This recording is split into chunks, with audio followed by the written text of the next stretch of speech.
Hello traders, myself AK. I welcome you all in Adoc Financial. Traders, from today itself, we are going to start a session of Nifty and Bank Nifty analysis. I am going to share my views on Nifty and Bank Nifty, how I will see in coming session for the Nifty and Bank Nifty. So that I am going to sharing with you all. From today itself, I will try to make the video and my views for every day for the next session for Nifty and Bank Nifty. So start करते हैं traders. First of all I am going to start the view of Nifty. So अगर आप देखेंगे this is the one day chart and one day chart में अगर आप Nifty का last day का आज कैंडल देखेंगे आज के सेशन का, so you will feel that आज निफ्टी में बहुत ही सेल्स प्रेशर दिखा. अगर आप देखें from this level to this level, Nifty ने काफ़ी अच्छा बेरिशनेस था आज. आज निफ्टी ने हाई बनाया है 10,823 का एंड लो बनाया है 10,593 का. सो अराउंड अगर आप देखते हैं 200 पॉइंट के आसपास का इसका टोटल देखा जाए तो आज का सेशन था, जो हाई और लो को अगर देखते हैं हम लोग. सो निफ्टी बैंक निफ्टी के कंपैरिजन में मेरा व्यू अभी ये दिख रहा है कि बैंक निफ्टी के कंपैरिजन में थोड़ा सा बुलिश है.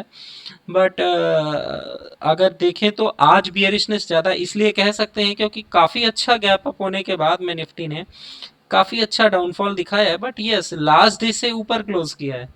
So it you can say it is a positive sign कि जो इसका क्लोज है that is up from last day. So in by seeing this, you can say that for tomorrow session, Nifty is bit bullish. So I see the Nifty for gap up opening again by seeing the one day chart. ये gap up open होता हुआ दिख रहा है मुझे, और gap up open जो इसका होना पॉसिबल दिख रहा है मुझे वो अराउंड अगर आप देखें तो 10,700 के आसपास ये ओपन हो सकता है. और उसके बाद फिर से ये 10,700 के थोड़ा ऊपर ओपन हो सकता है. उसके बाद फिर से इसमें सेल्स प्रेशर दिख सकता है. But overall Nifty is bullish. जब तक ये इस लेवल के ऊपर नहीं जाता है, 10,800 के ऊपर नहीं जाता है, इट इज़ कम्प्लीटली बियरिश. सो अगर हम लोग थोड़े छोटे टाइम फ्रेम पे बात कर लें, 3 आवर चार्ट पे अगर हम लोग बात कर लें सॉरी फ्रेंड्स, 3 आवर चार्ट पे अगर हम बात कर लें, actually I was not feeling well, so there is some problem in my neck. So this is so अगर हम बात करें निफ्टी की तो 3 आवर चार्ट में अगर हम देखते हैं तो इसमें भी एक काफ़ी अच्छा प्रेशर आता हुआ दिख रहा है. और अगेन आई कैन से जो मैंने बोला अगेन एक गैप अप ओपनिंग मुझे दिख रही है 3 आवर चार्ट के हिसाब से भी. और गैप अप ओपनिंग भी दिख रही है मुझे 10,600 10,700 के आसपास की ही.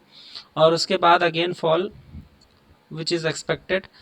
एंड अगर हम थोड़ा सा इसमें ट्रेंड लाइन को भी लगा के देखते हैं, सो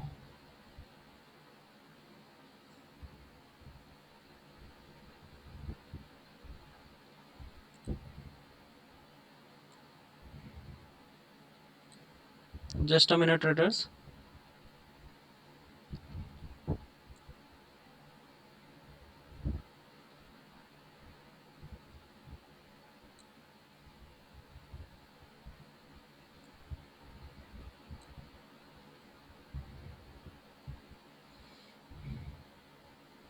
यस, अगर हम ट्रेंड लाइन को देखते हैं ट्रेडर्स, तो आप देखेंगे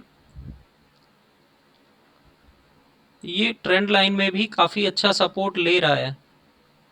अगर हम इसे यहाँ पे भी लगा के देखते हैं तो ये काफ़ी अच्छे से सपोर्ट ले रहा है ट्रेंड लाइन पे. और अगर हम पिछले कैंडल्स के हिसाब से बात करें तो इसने ये जो अपना इसका ट्रेंड चल रहा था इसको काफ़ी अच्छे से ब्रेक किया है. So we can say this is the sales pressure in coming sessions. But yes, अभी भी ये देखें तो अभी जो दूसरा ट्रेंड ये अपना बना रहा है उस पर भी ये सपोर्ट लेवल पे, तो गैप अप ओपनिंग के बाद में ही ये नीचे आने वाला है. और उसके बाद अगर हम लोग 1 आवर चार्ट की बात करते हैं दोस्तों, तो 1 आवर टाइम फ्रेम में भी अगर हम देखते हैं इसे, तो 1 आवर टाइम फ्रेम के अंदर भी ये जो अपनी गैप अप ओपनिंग ही दिखा रहा है 10,700 के आसपास, ये आके उसके बाद ही गिरने वाला है। तो अगर हम इसको दूसरे चार्ट फ्रेम में देखते हैं दोस्तों, इसको एक बार हम बॉलिंजर में भी ट्राई कर लेते हैं। बॉलिंजर में भी अगर हम इसे देखते हैं, just a minute,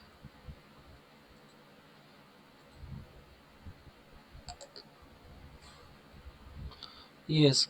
so Bollinger में भी अगर हम इसे देखते हैं ट्रेडर्स, सो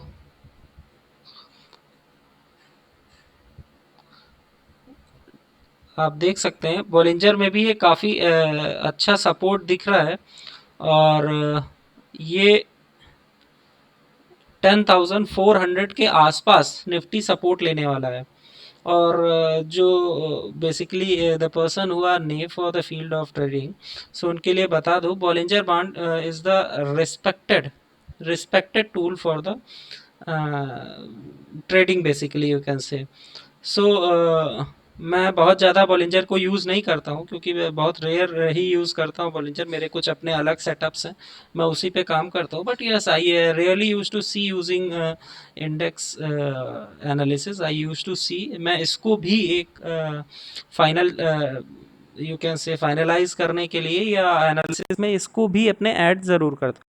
सो अगर आप देखेंगे दोस्तों, बॉलिंजर में भी इसने काफ़ी अच्छा फॉल दिखा रहा है, अभी फॉल पे ही है और टुवर्ड्स मिडिल लाइन ये आ रहा है।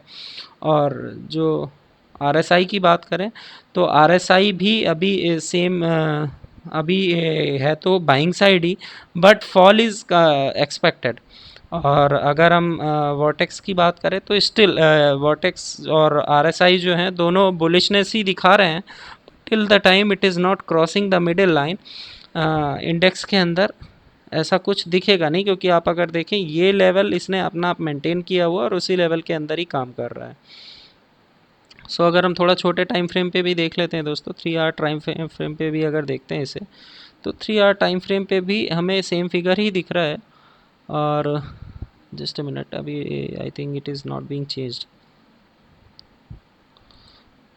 मैं ट्रेंड लाइन को हटा देता हूँ दोस्तों, by that we can see the proper figure. I think some connectivity issues there.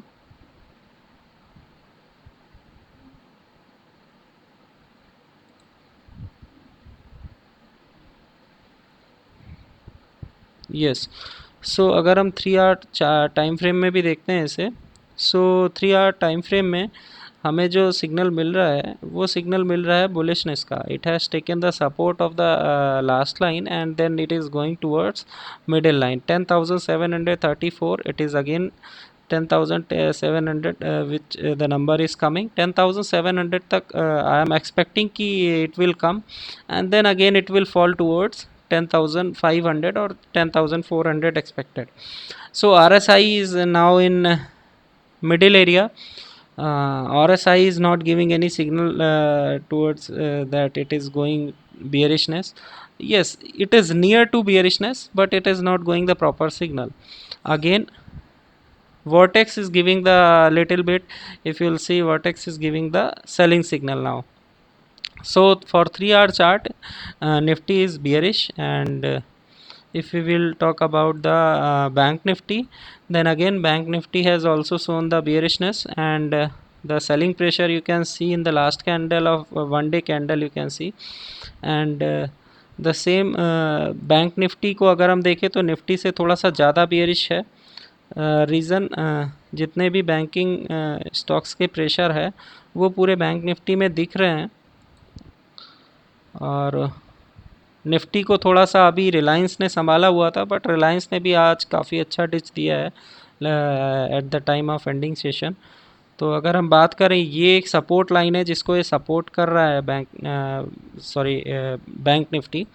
ये एक सपोर्ट लाइन था जिसे अभी तक सपोर्ट करके चल रहा था, but now it has broken the support और ये अपने सपोर्ट के नीचे आ गया है and it is coming towards.